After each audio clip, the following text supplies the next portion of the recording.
This podcast segment is for entertainment purposes only. The views and opinions expressed by guests are their own, and their appearance on the segment does not imply an endorsement of them or an entity they represent. It also does not reflect the view of imno.expert and any of its affiliated companies or brands. If you have any questions on the disclaimer, please reach out to connect.imno.expert@gmail.com. And welcome to another episode of I'm No Expert.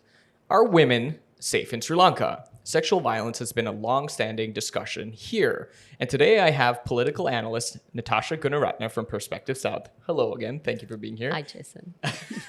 And of course, Stephanie Sirivadana, who has done a tremendous amount of work in Sri Lanka to actually help the marginalized communities. And you're here to weigh in on a recent discussion that is currently swarming social media about a case in Anuradhapura about a army deserter that had sexually abused a female doctor. And this is like basically all over Facebook, all over social media, and people are outraged. Some people are calling for the death penalty. Some people are like, again, the same discussion, like what was she wearing, I guess was brought up at one point. So it's like very serious stuff. And I wanted to kind of get both of your perspectives. How is this going to impact Sri Lanka? How should we process this? It's very important because this can actually impact the way society operates and looks at cases like this. So Natasha, what do you think about? Wow, that was cool. I am so sorry. Just like start off. Sure, let's do it.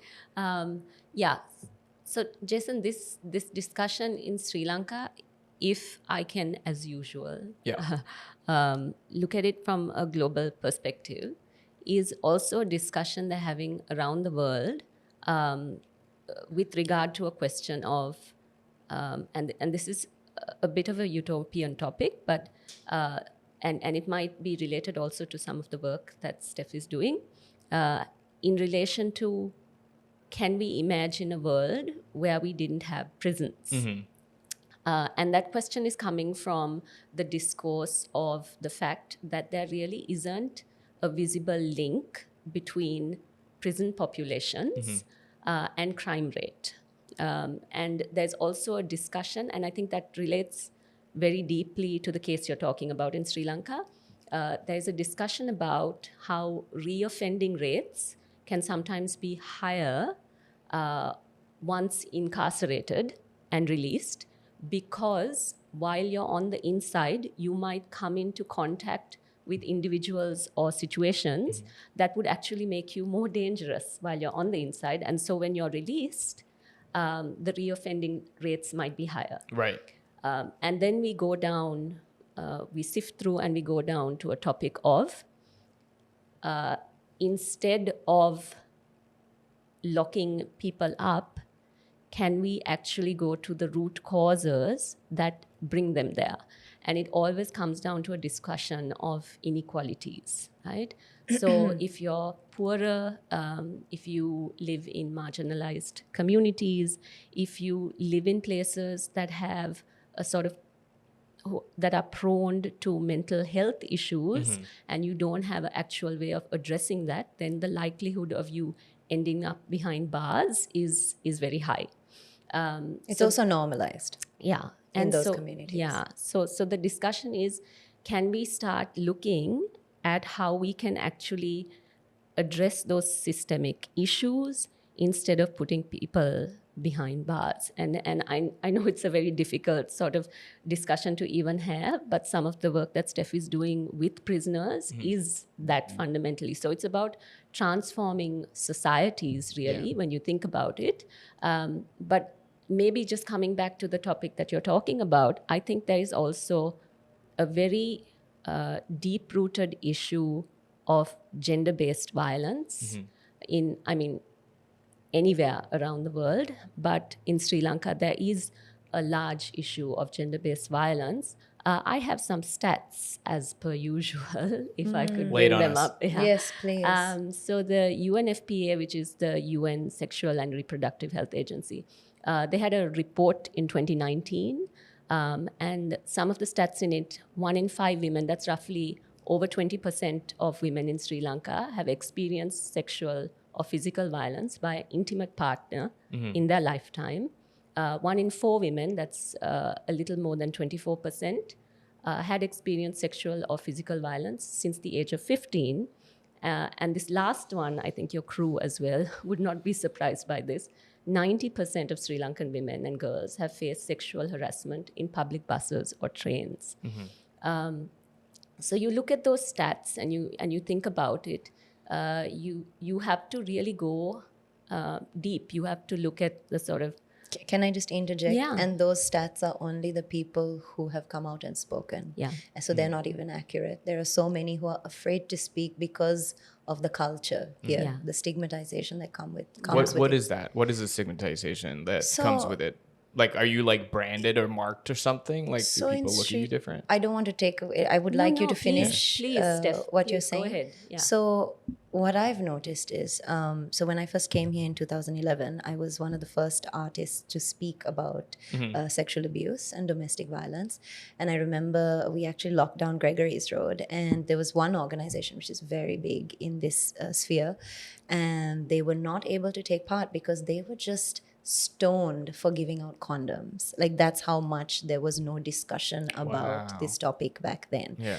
And so then, do you remember the rape case that happened in India with No. the bus? Enlighten This us. girl The in girl the in the bus. bus, and there were like so 6 that or was 7 guys. that I would say is a case. Like there was one other case where the little girl was raped and found in the woods somewhere, in the forest somewhere a few years back. Here in Sri And- Lanka? In Sri Lanka. In the coconut plantation? It could be a little 5-year-old girl. It was Okay, yeah, it was in, devastating. And then yeah. even this case. So these cases, so the India case opened the dialogue Yeah. where people were furious. And our region started talking about it because in this part of the world, the image means a lot. Our family name means a lot, which is a good thing. That's why we have values, and we have this. We are definitely social beings. In the Western world, it's a bit different. Everybody kind of minds their own business. Here, how you look, the clout you have, the reputation you have, that means a lot. So because of that, people are afraid to speak. It has improved over the years. Now victims are empowered to speak, but still, there's always a fear to talk about it because are you going to be judged? Are you going to be branded as dirty? Is your family going to shun you? These things do happen. There are little girls who are raped and impregnated at the age of 11, 12 because the minute they get their period, they can get pregnant. Abortion is illegal here. So they have to carry the term through. And the family, even though they know they're the victim, they cut off the girl. This still happens. This still happens. So I feel like this case is a good one to talk exactly about what you were talking about, Natasha, our prison system. Because right now, most prisons are punitive based. They're not actually what they're meant to be doing. They're not doing what they're meant to be doing, which is they're supposed to be corrective facilities. We have to make sure that while they're there, the frustration doesn't increase, right?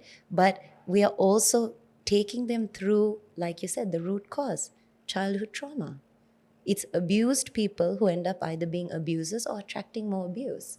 It is that's in psychotherapy, it has been proven. These are your patterns. Even like the movie that's highly debated right now, it ends with us. It's a nice simple way of saying how we all repeat our patterns generationally, and also the patterns that have been registered into our subconscious, which have to do with our self-worth and all. So that stigma is really heavy here in Sri Lanka and in this part of the world because we are so culturally, we're so social, we're such social beings here. Like everybody knows what everyone's doing, and we put, even though there's no class system, there's a subtle undertone of that. And because of that, people are afraid to speak out, unfortunately. Yeah. So this case that we're discussing today is really good because I feel like it can translate to some really good legislative changes because we have to change the structure. If not, all we're doing is just putting plasters and Band-Aids after things have happened. Yeah. And it's really good that people are weighing in and this discussion is open. I'm so heartbroken that this had to happen. But as history has shown, it is these kind of cases that open people's eyes and people start weighing in, and they have no choice but to change and pivot directions in the right direction most of the time. So the context of this story was that you had this army deserter that was, I don't know if he was pretending to be a Buddhist monk. I think he was pretending. He was pretending to be a Buddhist monk, and he made his way From into the hospital. One of the reports said. Right. And he made his way into the hospital, and he basically at knife point threatened this doctor who was on her way to the emergency room, I believe, and then just bound her and then raped her. And he was arrested, obviously, like literally in a few days or the next day. But the topic of discussion in Sri Lanka is this something that requires the death penalty to be either reinstated, or is this case something that they could start using that as like a scapegoat to reinstate that? And I think the opposition also brought it up in Parliament just a few days ago about that. This is something important. This is something that has to stop. What are your thoughts on that? Yeah, I mean, if I could just go back in terms of what I was saying before, Sure. Yeah. which is there are systemic issues here that need to be really addressed. When you're dealing with this sort of gamut of issues, you're also thinking about, okay, so rehabilitation can come in different forms. One of the main forms they talk about, and this is even in the context of the LTTE, like we were talking about on a podcast previously, there's also economic aspect to it. There's psychological counseling. There's training that's given. It's a whole gamut of things, because what you're essentially trying to do is you're trying to pull the person out of these sort of structural biases that they have been placed in, that creates an environment that they would invariably fall into crime, right? So you're trying to get the person out of that. And empower them. Yeah. Yeah. So the reason that it really needs to come back down to a discussion of gender in Sri Lanka is because let's leave this case, okay? Because it's a very sensitive subject as well. I honestly don't feel like I'm an expert that can talk about should we bring in the death penalty, should we not bring in the death penalty. Of course, I have personal sentiments on the death penalty, and I don't think anyone deserves to die. But I don't know also, I mean, I've seen the sort of discussions, and then it's a case of what does the victim feel, what do victims feel. In a lot of things I've read, I've also seen that victims sometimes, the sentiment that they express is that they don't want it to happen to somebody else, and they don't want it to have happened to them, but they want to have to deal with the sort of situation, Right. and they don't. So it's never a case of revenge sentiments from what I've seen, but let's leave it. There's a discussion also that reconciliation in terms of truth and storytelling, that helps, because then the society that you're part of becomes accountable for both the victim and for the perpetrator, right? So then we sitting here are saying we've been doing something wrong in the way we have structured our society, because it has caused this person to become a victim and this person to become a perpetrator. And so how do we change that? So if we leave this example for a second, and I'll take a very light example. Okay, I grew up in Colombo, and I was at a prestigious girls' school here. Okay, and I'm very thankful for the education they gave us, for the friends I made, for all of it, because it really it makes you into the person that you become, right? But the funny thing is, what you hear in school, it goes a little something like this, and I'm sure it's changed now, because it's been 20 plus years since I've left school, so I'm sure it's changed. So if there are any little girls out there watching me, I hope this has changed. But when I was in school, it went a little something like, it doesn't matter that you're a girl, you can do anything you want, you can go anywhere you want, you can break those glass ceilings, except you can't go out of school in your uniform and be seen talking to a boy outside. Okay, you had to make sure that you're not wearing your uniform when you go outside. It's to me, back then itself, it was a little ridiculous, but thinking about it now, it's even more ridiculous because that wasn't the same standard that our friends who were in all boys schools had at all. They could literally walk anywhere they wanted to in the country. They could be seen doing whatever, and they won't be penalized for it. What is the message you're giving a girl and a boy of the same age during those formative years? What is the message you're giving? And these are considered very progressive schools, right? So let's start moving then out of Colombo to the peripheries. Let's start moving further out, even into internal zones. Okay, and so we're talking about cultural practices. We're talking about subjects that are taboo. We're talking about all of these things. What are we telling girls and boys, and that they're growing up with that discussion?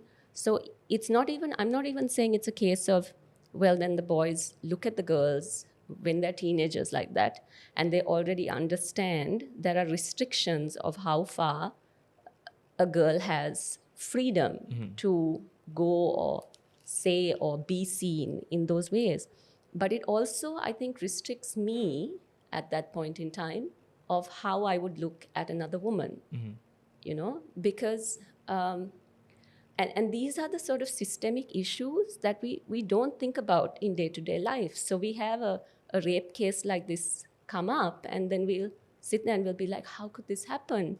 Why did this happen? But in our day-to-day lives, in the way we sort of relate with one another, relate with kids, school kids, all of these different structures, we don't think about it. And I think it's time we did that, yeah. One thing I want to add is, from what I know, I mean, I was not in an all-girls school. My mother used to threaten me with that, actually. She said, if you don't get good grades, I'm sending you to a girls' school. I used to cry, like, please don't, anything but that. I'm sorry. I don't know, I was petrified of girls. There you go. I actually know why, but that's a different conversation.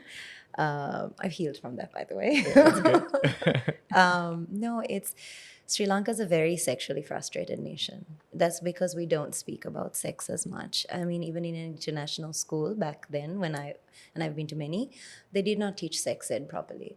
And from a very young age, our education system doesn't integrate classes like values and ethics.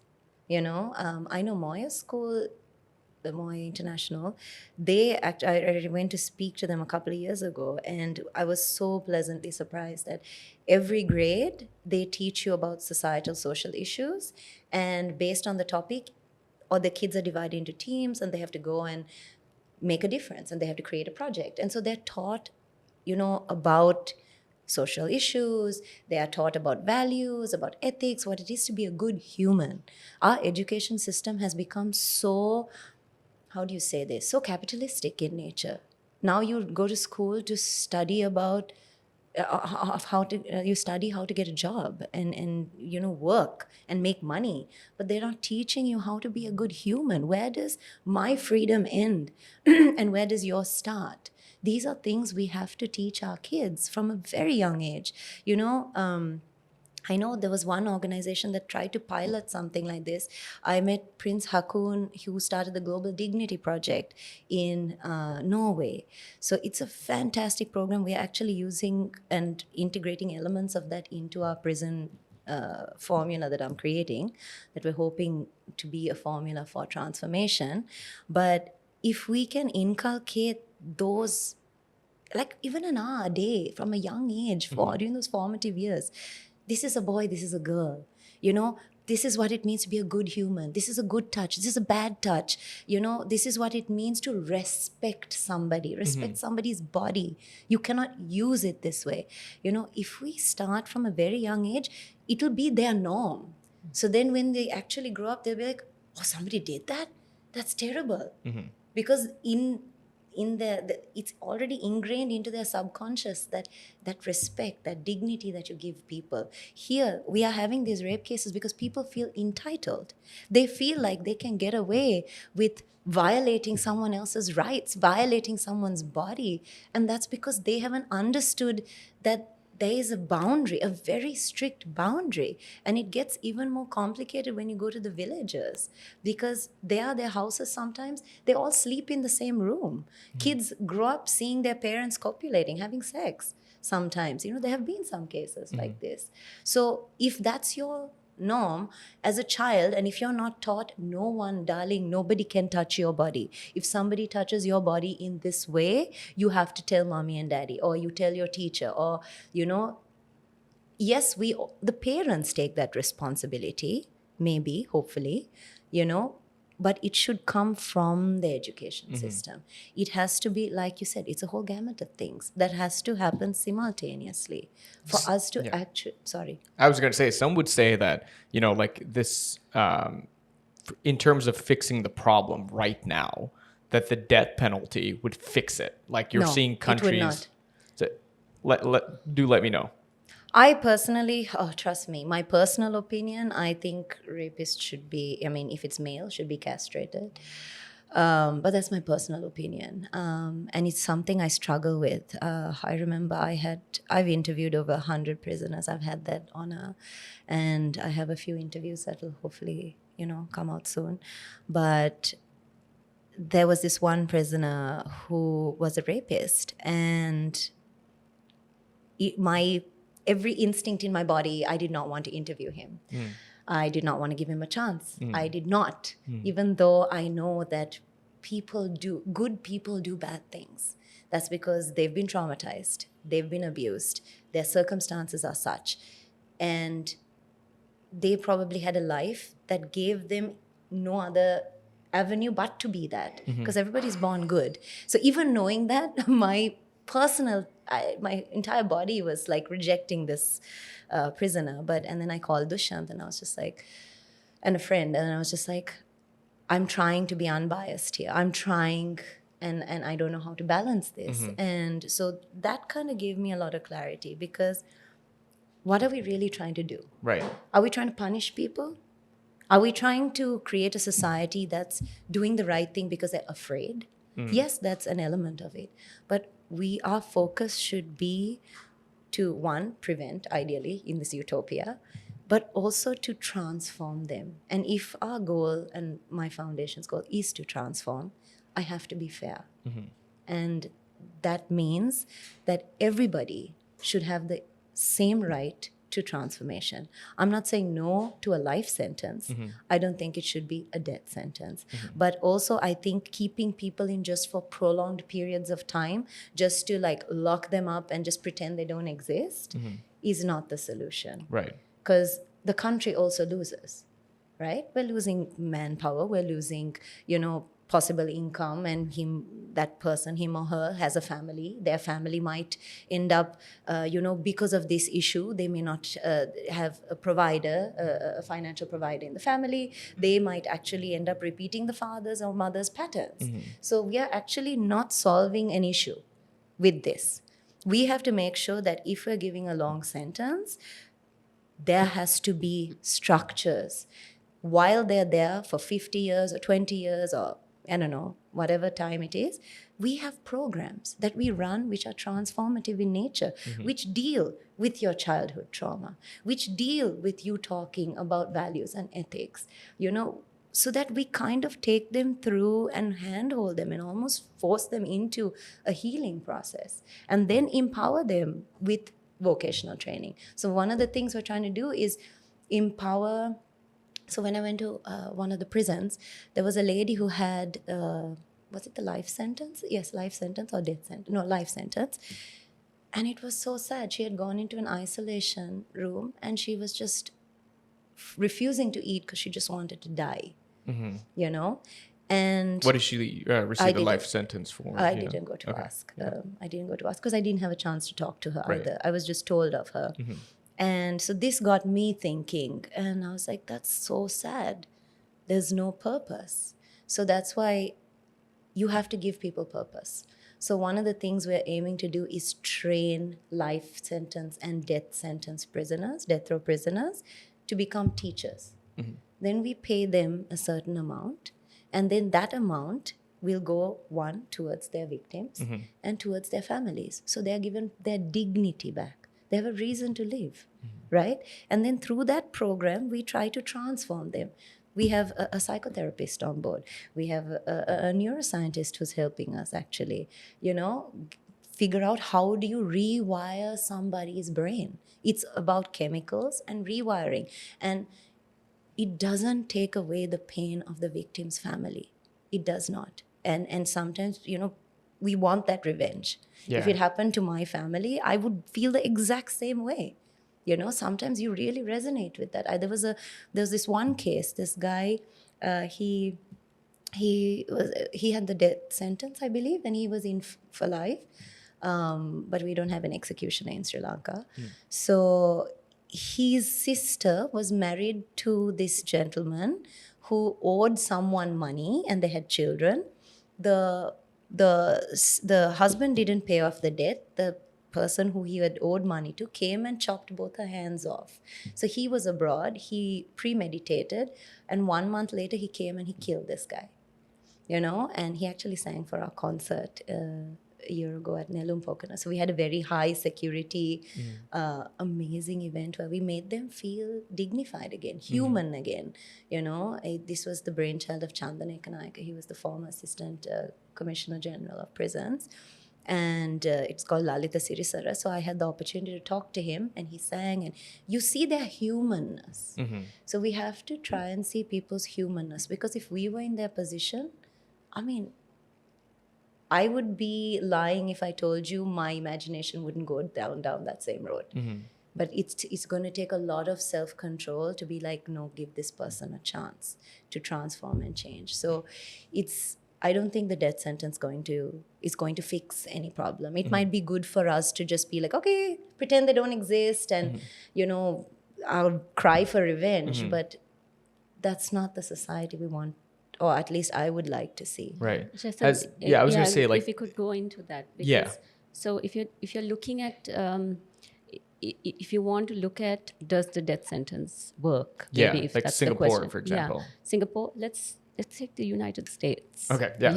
let's do the US. All right. Here we go. So incarceration rates in the US, I know they were the highest at one point, because it was something like 540 per 100,000 people. Now it's El Salvador, which is, I think, 1,600 people for 100,000 people. Do you think the death sentence works in keeping crime down in the US? It depends what state we're talking about. Okay.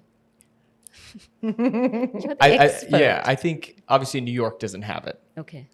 Crime rates are just ridiculous. Really high. Chicago, like Illinois, does not have it. So my thing is, I feel like context matters, because now let's keep the US aside, and let's look at Middle Eastern countries. Yeah. Because the death sentence is applicable there, and crime rates are very, very, very low. Yeah. So is it a death sentence question, or is it a cultural question? Is it about how we build our societies? Is it about the level of sort of punishment and fear that is inculcated into our traditions, right, and our mindset of in terms of shame, in terms of punishment, in terms of all of these gamut of things? Yeah, I think because like if you look at something like culturally, it is something like you and I would say, okay, if the rapist rapes a girl, that rapist should be going to prison, right? And he should have no contact whatsoever with the girl. But in some cultures, if your daughter was raped, it usually ends up with you marry that daughter with the rapist. Yeah. And so then that's not considered a crime. Yeah. So then what is, culturally, what is a crime? See, this is the That's thing, the because question. when you start talking about culture, which is why Perspective South, we feel like we really need to do it, but you need to do it with the people on the ground who understand the context best. So even in terms of like, even when we're discussing in politics, you know, I always say we all came here from our homes and we came here to the studio, right? But the route that I took to get here and the people I met on the way and how they dealt with me, how Steph got here and the people she met on the way and dealt, how you got here, and it's completely different. Yeah. You know, it's completely different. So the discussion, I always feel, has to come from the inside. Yeah. And so if we're talking about the Sri Lankan context, I really think that it is a matter of discussion of what our society looks like. I think it's great that there are politicians standing up in parliament and saying, look, it's a big issue. We need to address it. But okay, how are women treated in parliament? That's You know, really good. like honestly, how are you treating? We can't isolate one from the Yeah, entire because context. it's very complicated issues that we need to look at. And then if you're still talking about countries, so we talk about the US, we've talked about the Middle East. Look at countries like Norway. I mean, their prisons are almost empty now. Like in some of those Scandinavian countries, they're actually thinking about turning some of the prisons into B&Bs. You know, they're doing something right there. Right. You know, and I think the Scandinavian countries have Norway. always managed to do something good. And if you go deeper into that sort of society, even if you look at programs like what the Vikings were like, there was a lot of gender balance. Right. You know, you have characters like Lagata, who historically are so important, but on par with the men of the time. Even if you look at their language, I know there was a discussion maybe about 5 or 6 years ago where they actually wanted to sit down and look at the different linguistic contexts and see if they could make it less gender bias. I mean, that's mind-blowing to me. So you Putting your foundations right. Yeah, Yeah, and I so just you're said, saying sorry, I just have to say it. Like, Yeah. with the Vikings as an example, Yeah. but you know, it was part of the Viking strategy when it was like trying to dominate its neighboring countries or areas or villages. It was also, you know, plunder, pillage, and rape. Which is always the case, right? You take any conflict in the world, any conflict in the world, the ones that are always at risk, highest risk, are women and children. I mean, that goes without saying. There's also a discussion, I know you and I had this discussion as well, Jason, that, okay, we're talking about Sri Lanka, we're talking about aren't boys abused here? Yeah. Yes, of course they are. Many. But and then it goes into I remember trying to like find statistics, and then it was also maybe a taboo thing where those statistics can't be found. Why? Because then there's a context of being a man, so then there's a discussion of masculinities. It's still a gender discussion, Right. I think. I'm not even going to go to the sort of stories I've heard about boys' schools here, you know, but those are also, it's also kept under sort of wraps. Right. You Why know? is that? Because I think it's within the context of being a man in Sri Lanka. You know, there is a discussion of that as well. And this is men being abused by men as well. Okay. Right? Yeah. Has it always been, you know, in Sri Lanka where it's violence or sexual abuse on young boys or men has been against from other men, or has there any cases recorded where women have it abused? Of course, I'm sure there are lots of. But you don't really see it though. No, there are cases that I've heard of where the woman is the perpetrator. But I would think, and this is my personal opinion, but I would think that majority of cases are to do with girls or even boys being abused by men. I'm not taking away from the fact that there will definitely be abuse of coming from women as well. But I'm just saying in terms of statistics of 90% of women in Sri Lanka have experienced some kind of abuse in a train or bus, which is such a public space. So then when you're going into the private sphere, how much greater could that be? Right. Also, if we take our media, like our mass media, like our TV, our little theater skits, how many times do people laugh at the joke where, there's a woman and the husband comes and then she takes the broom and tries to beat him? Like, there are so many little cultural elements within our media that, just solidify those patterns Right. into our subconscious.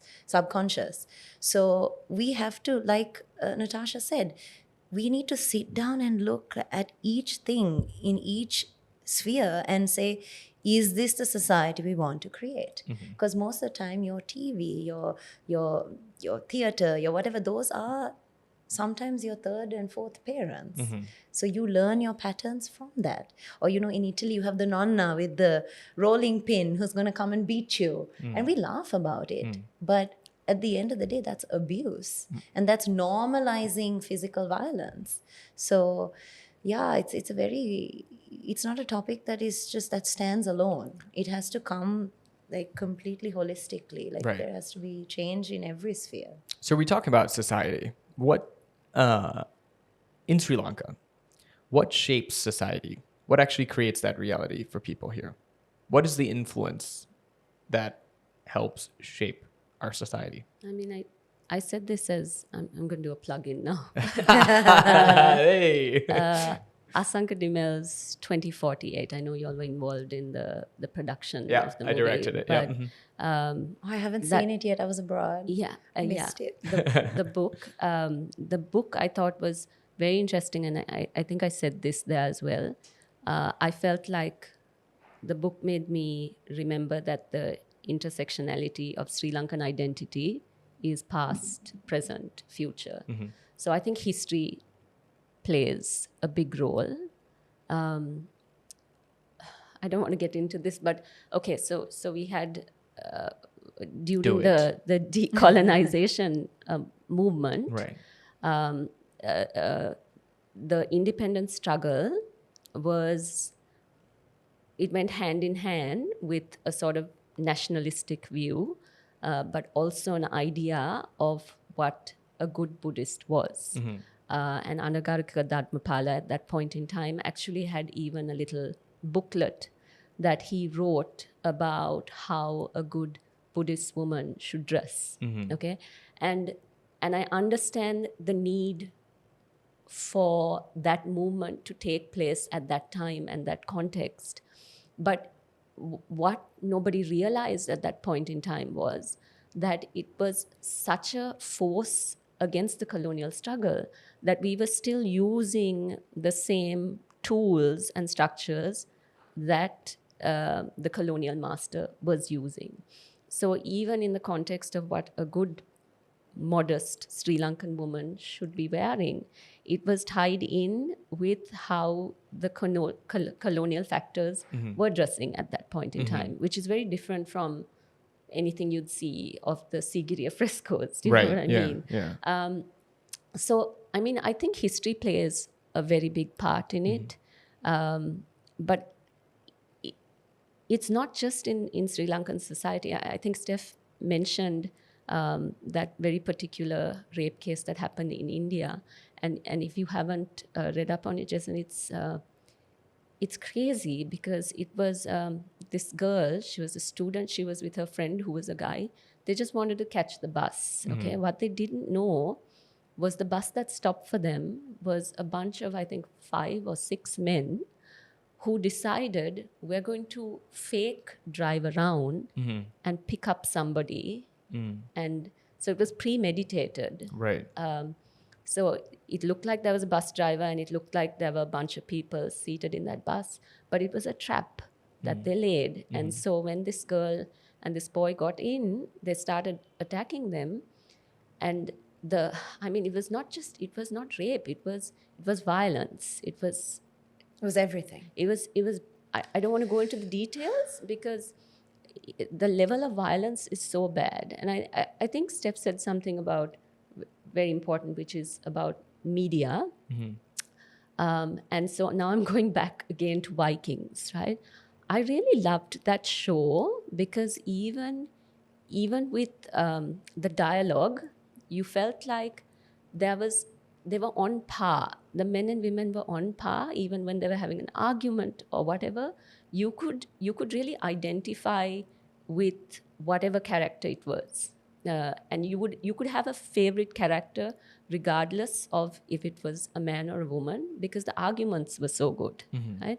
I don't know if I'm going too deep into this, but for instance, it upsets me sometimes still that when I watch a movie, that there are a lot of rape scenes and all of these things, and it's fiction. This is not true stories or anything, but there are these scenes, and then it shows you how the perpetrator should be acting and how the victim acts, right?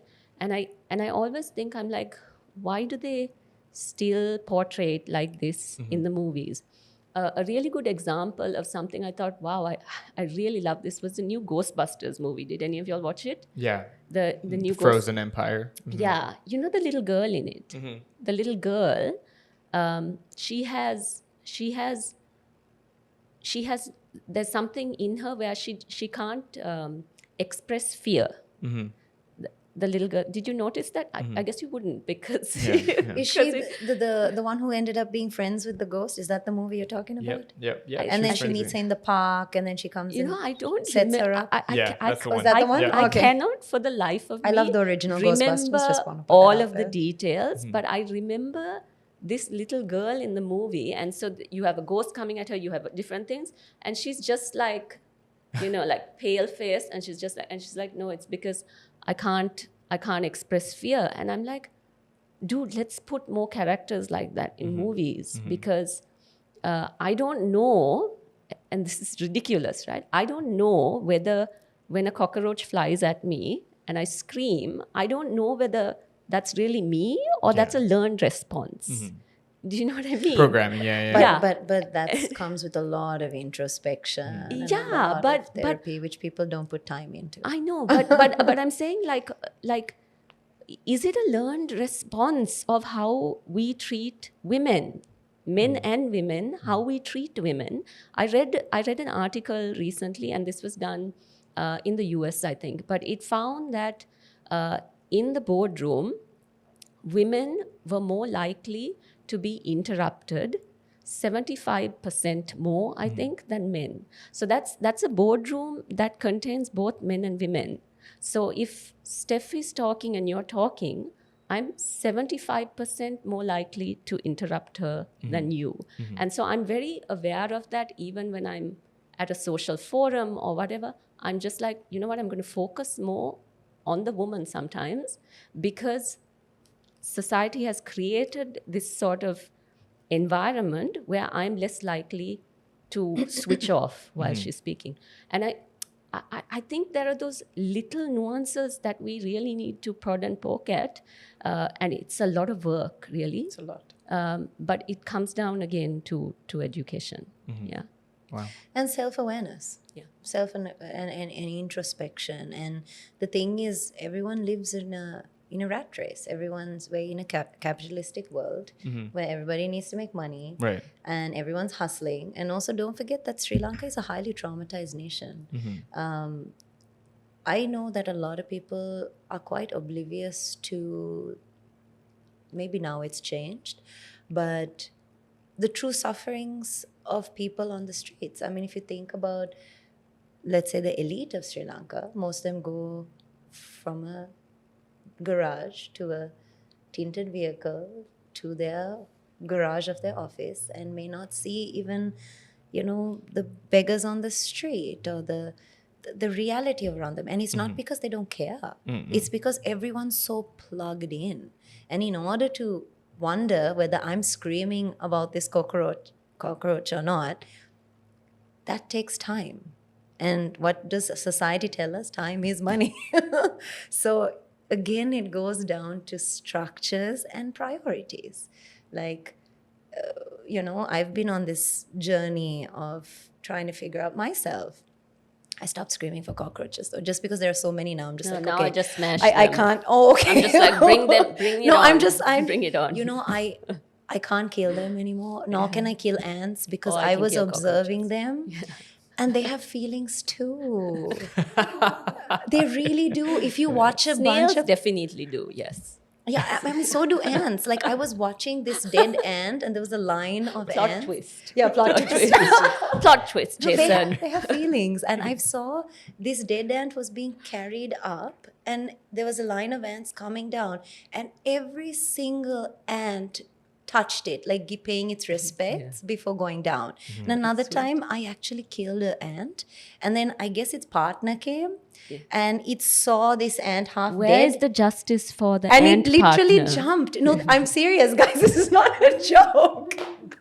But anyway, I get it, but I understand. so I understand what I'm the saying analogy, is, it takes a lot of forget the ants, guys. I'm sorry. no, but it was good. It was good. No, yeah. I like the way you process something. Introspection. Yeah, because I was just Introspection. observing. Like my instinct Yes. is to kill what I'm afraid of. Yes. Right? And I don't realize I'm much bigger than this thing, and they're probably more scared of me than I am. Yeah. Of them, and so We want the death penalty. Yeah. In some cases, people want the death penalty because Because they're we're afraid. Really good. Yeah. yeah. like So in order to understand what makes you tick the way you tick and why you do it, you need to put time into it. Right. And that comes from people understanding that, yes, we need money to live, but it's important. Like we all say self-care, make time for self-care and self-love. But then we all say bubble bath and vacations and time. But it's way beyond that. Can I ask a question, Steph? Yeah. Can I, because I really, we have this discussion a lot also on other things, and it's always a case of we don't have the resources for it, we don't have the money for it. Has your project received the sort of funding that it should? No. Yeah. Right now, I'm the main funder. Okay. I have been, but Explain the I have project faith. for us. Yeah, So you're explain working it. on it. So I recently, I'm a corporate trainer, right? I mean, so before my foundation was mostly just doing charity. Charity is giving items. It wasn't sustainable in nature. It wasn't going to solve a systemic issue. Recently, I had a really powerful encounter with God, and that changed my entire trajectory. And I realized, so I was always working in entertainment, and the prison work or the other social work was just my hobby, I guess you could say. It was where my heart was, but I didn't give it too much of my time. So after this encounter, I realized this is my purpose. This is why I am in Sri Lanka. This is why so many things in my life, which I'll eventually speak about, happened the way it did. And so then I wanted to be part of a solution. So I noticed that in my corporate trainings, I've had quite a few transformations. And then I thought, okay, and I've had to transform myself too. I've had to restructure my brain programming. And through all of that, I learned a lot. And even doing my master's now, I came to me that through vocational training, there's a program that I'm putting together called RISE, which is a formula for transformation. We are now finalizing it. And so for transformation, first, you need to renew your mind, because we always have these patterns that come from our DNA as much as it comes from our circumstance. And it also comes from assumptions we make unconsciously, which we bring into our reality and say, this is my truth. Right. Because if I ask you who you are, Natasha, who are you, Jason, you will have a list of things that you will describe yourself as and say, I don't do this, I do this, I like this, I don't like this. But you don't know, when did you make that choice to define yourself like this? Why did you choose it? Is it really true? You know? So first you need to renew your mind. Then you need to inspire yourself to believe that you can be more than what you are, that you're actually truly a powerful being. You need to be inspired. Then you need to strengthen yourself, one, through your community.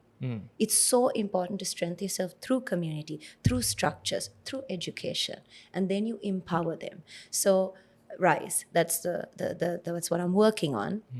It's a bit of quite a long-term project because we have to still test run it. Right. And then I'm also trying to create a separate thing, which I will speak of, which is to measure transformation, to see, is this actually doing what it's supposed to do and to what degree, and can I measure a transformation, which is such intangible things, especially when it comes to prisoners. Can you measure loyalty? Can you measure how fast their gut instinct wants to do the right thing?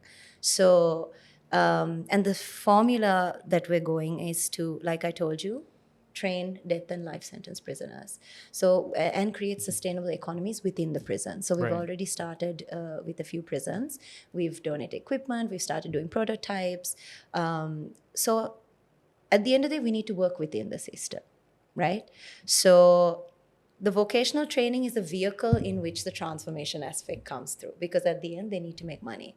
So the long-term prisoners become the teachers, they teach the short-term prisoners. They get to have their dignity and they feel purposed. Right. When you feel purposed, you have a zest for life. You don't stay in a cell waiting to die. You become a constructive person in society. Like you become an addition, a value to the society. A partaker. Yeah, thank you. I was looking for the word. I was like, I couldn't get the word. I gotcha. Yeah. You know, and then these short-term prisoners, they are the ones who will get that training.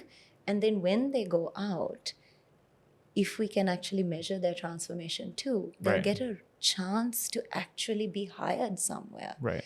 Because they're not. Yeah. We say, oh, put them in prison. And then the thing is, right now, unfortunately, our laws and the way it is, our prisons are overcrowded. Come with me to prison one day. It's heartbreaking. It's heartbreaking. Even the remand prisoners, like you're still not even guilty. You're still innocent. And yet your life is as bad as if you were convicted. And so we need our structures, our legal structures, to be such that, you know, one, there's segregation within the prisons. You spoke about that, the recidivism, like going back and perpetrating another crime. That is so high because imagine someone stealing for survival. We have a lot of poor people here, especially after everything Sri Lanka's been through. People are struggling even to buy some food, right? So let's say you steal to feed your children or feed yourself. You get thrown in jail, right? You're convicted. As you're convicted, there's no segregation within the prison. So that means drug dealers and little petty crimes are all kept together because we have overcrowding in our prisons. They're all kept together. So what happens? They can't pay the fine or whatever to get out. And then what happens is the drug dealer's like, hey, tell your family to call this person, sell this, you make money, you can get out. Oh, thank you so much. Now you have someone who came and stole for the first time, leaving as a drug dealer, right? And drugs are a huge issue in Sri Lanka, you know? So, and we don't have a proper rehabilitation center either. And so this is one of the things we're working with the ADC, and hopefully soon we'll be having one specifically for prisons soon. Amazing. That's one of the big long-term projects, which we don't have funding for, but we are having the structures so far. And we've had a few countries that are going to be doing a few fundraisers on behalf of this project. So yeah, it's a little bit of specifically the prison stuff that we do. That's amazing. But it'll be amazing if executed correctly, which is right now where we are working on the sustainable enterprises, but the program will hopefully run soon. We're at the final ends of it. And then if that works, it changes the game. Because then, Natasha, it becomes exactly what you said. It becomes transformation, and it doesn't become, oh, look, I'm just wasting 20 years of my life because I made this thing. And then when they leave, they're even more frustrated, right? Ex-convict, the case that you brought up, Jason. So imagine the amount of frustration this person would have had to do that as they did. So we need to quell that. And surprisingly, a lot of long-term prisoners are highly spiritual. Highly, the long term. Because most of the time, the families don't visit them after a certain amount of years either. So, yeah, the hearts are softened with long-term prisoners way more than short-term prisoners. Gotcha. So it's a complex situation. It's so hard to just say this is the solution. It's a full bottom-up approach with education, with media, with what kind of movies are we making, what's the language we use. It has to be everybody in sync with each other towards one goal, which is very hard to do. Yeah. We have the good thing about Sri Lanka that the world doesn't really focus on is that we have some good practices. Yeah. We have good stories coming out in terms of restoration, rehabilitation. For instance, the LTT. Yes. Right. So we spoke about this previously as well, but end of the conflict, the internal conflict, 2009, 12,000 LTT cadres surrendered. Yeah. I think from that number, around 2,000 were women and girls.